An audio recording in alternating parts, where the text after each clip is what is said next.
Hey man, say man, this is the A-Man Show back at it again for more content. I want to switch it up today from the current NBA to NBA history. In today's video, I would like to talk about not just one of the most underrated point guards of all time, but one of the most underrated players of all time, Isiah Thomas. Yes, I know the guy was known to leader of one of the most hated sports teams of all time, the Bad Boy Pistons, in his heated feud with Michael Jordan, and still to this day has beef with the GOAT. But I don't think that a lot of people really know how great Isiah Thomas really was, especially at his peak. The guy throughout the 80s to early 90s was the best point guard in the league, outside of Magic Johnson.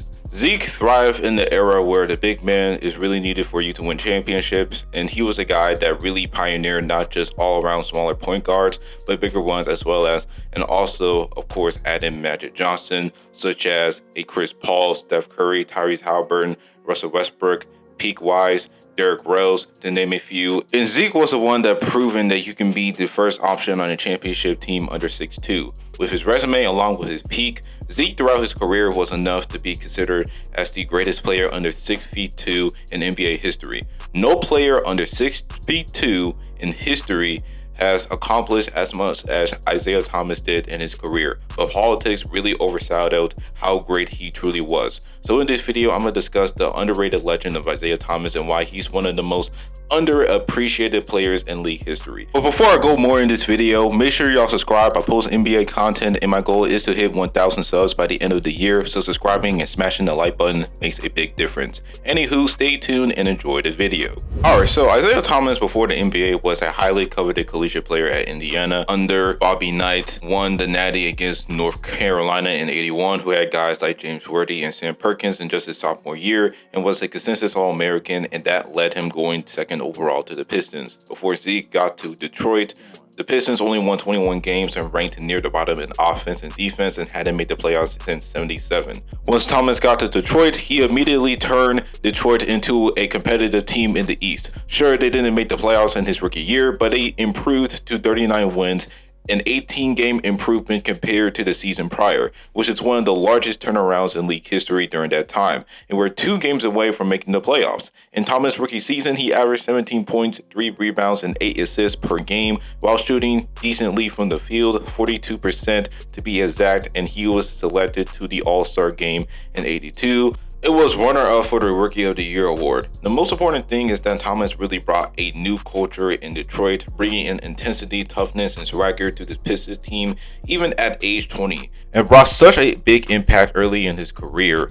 It just goes to show you how special he truly was at that young of an age. In the '83 season, where this is the peak year individually for Zeke before the Pistons evolved into the Bad Boy Pistons that we all know of.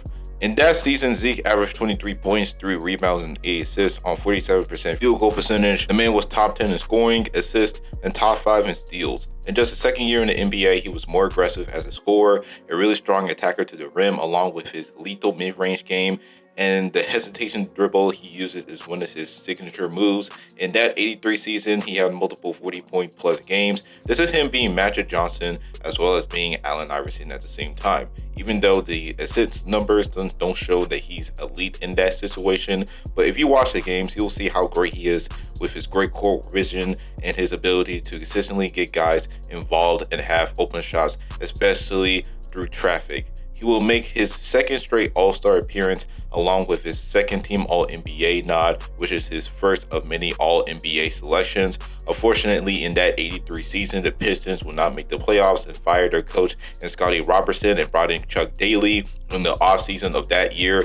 And that's when the Pistons started to make strides as a franchise, especially ascending into a playoff team.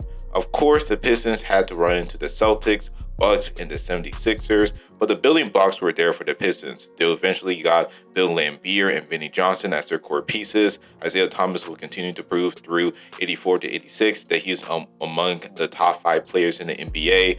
In those years, Thomas averaged 21 points, 4 rebounds, and 12 assists per game, especially in that '85 season where he had the most underrated season for a point guard ever. Zeke led the league in assists while scoring over 20 points per game on 47% shooting and made his second of 3 of his first team team All-NBA selections, and he was at times selected first team All-NBA over a prime Magic Johnson. Not only the guy was arguably the best scoring point guard in the league at the time, but he was at one point neck and neck as far as playmaking goes as Magic Johnson.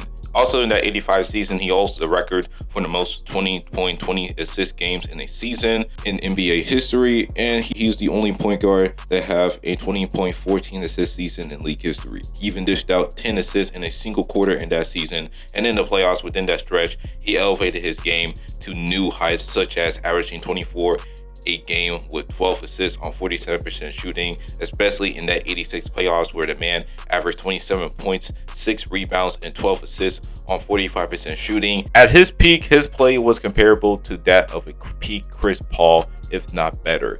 A guy that can score if he needs to, as well as can control the offense and elevate his teammates. Now, unfortunately, the Pistons defense were actually in question at first because offensively they were one of the best in the league, but defensively they were really mediocre, and that's what led them to being a first or second round exit. After the 86 season, the Pistons wanted to add more firepower to this team, so they went ahead and traded Kelly Tripucka and Kent Benson for Adrian Dantley from the Utah Jazz, and during that time he was one of the best scorers in the league and consistently been an efficient 28 to 30 point per game scorer. This was a big move, and also they brought in one of the greatest enforcers of all time in Dennis Rodman. And even back in 85, where the Pistons have the 18th pick of the draft and selected Joe Dumars, who eventually became one of the best two-way players in the league, and also traded for Rick Mahorn. And back then, people really thought the Pistons could really make a run at the finals in the East. And in 87, they were able to make it all the way to the conference finals for the first time in decades at the time. But unfortunately, they went up against a more experienced Celtics team that still have that legendary roster of 86 and lost in a tough 7-game series against them in 87. But in 88, this is when the bad boy Pistons were in full form. This is the same year where both the Pistons and MJ faced each other in the playoffs, specifically in the second round of the playoffs, and implemented the iconic Jordan rules on MJ. Of course, MJ put up his usual stat lines, but Isiah was the controller and the most consistent player for the Pistons. Although he shot below 40% from the field in that series, the guy averaged 20 points along with 4 rebounds and 10 assists per game. And then in the Eastern Conference Finals against the Celtics, Isiah Thomas was the main driver for this superior Pistons team, and Thomas delivered in that Boston series where he averaged 23 points per game along with 5 rebounds and 8 assists per game on 45% shooting, and that allowed the Pistons to beat the Celtics in their home court in Game 6 to advance to the NBA Finals for the first time in decades. Now, in the 88 Finals, it's one of the more controversial finals in league history, especially what happened in Game 7 where Bill Laimbeer was called with a controversial foul against Hakeem, and that led to the Lakers going back-to-back. But Isiah Thomas in that series proved why he is one of the greatest point guards of all time, let alone the greatest player under 6'2" in league history, even though he averaged the same numbers as he did in the regular season in the finals. But what he did in Game 6 was truly sensational. Still to this day, Isiah Thomas holds the record of the most points scored in a quarter in an NBA Finals game ever, scoring 25 straight points on a sprained ankle, by the way. Despite his performance, the Pistons barely lost in both Game 6 and 7 to the Lakers, but this series proved that Adrian Dantley was a problem after all. Although the Pistons went to new heights, but Dantley was holding the team back due to his slow-paced ISO offensive game that slows down the whole offense, and Dantley was also getting into it with Robin and Thomas, and that ultimately led him to get traded to the Mavericks in exchange for Mark Aguirre, and he was easily a better fit for this high-paced, up-tempo Pistons offense. Now in 89, this is where the bad boy Pistons is at their peak form, winning 63 games in the regular season. Isiah Thomas will continue to be that all-time great floor general for the Pistons. And sure, he wasn't as dominant like he was in the mid-80s because he had to sacrifice his numbers for the betterment of the team, but he was certainly the core of this offense, and everything run through Thomas throughout the playoffs. The Pistons in 89 had one of the most dominant postseason runs of all time, going 16-2, and the only losses they had was against, of course, Michael Jordan in the conference finals. And in the finals, although Joe Dumars was the finals MVP in 89 in that sweep against the Lakers, Isiah Thomas was also sensational for his standards, averaged 21 points, 4 rebounds, 7 assists on 49% shooting, and his playmaking and leadership really was a driving factor to the Pistons' back-to-back championship runs, especially in 1990, where Isiah Thomas put up the best performance of his career, averaged 28 points, 9, 5 rebounds, and 8 assists on 54% from the field, and an incredible 69% from 3 while shooting 76% from the charity stripe. He easily wins Finals MVP and wins his second and last championship to cement himself as one of the greatest players of all time. Now, in the next couple of years, the Bulls will eventually catch up with the Pistons, and their age will start to get to them and decline over the years. Isiah Thomas will deal with an Achilles tear that will end his career in '94, and the rest is history. As I look at his overall resume for his career, the guy undoubtedly is the greatest player under 6'2" in NBA history. Not only was he the ultimate floor general, but he was an elite scorer and playmaker, which is a rare combination for a point guard, and he's undoubtedly the most accomplished out of any other player under 6'2". He was also a 12-time All-Star and was selected to 5 All-NBA selections, including 3 straight first-team All-NBA selections, and is a 2-time champion and Finals MVP. He was also one of the most durable players of his time. Through 83 to 89, he played a minimum of 77 games per year. He was also one of the most clutch point guards of all time. Every time the light shines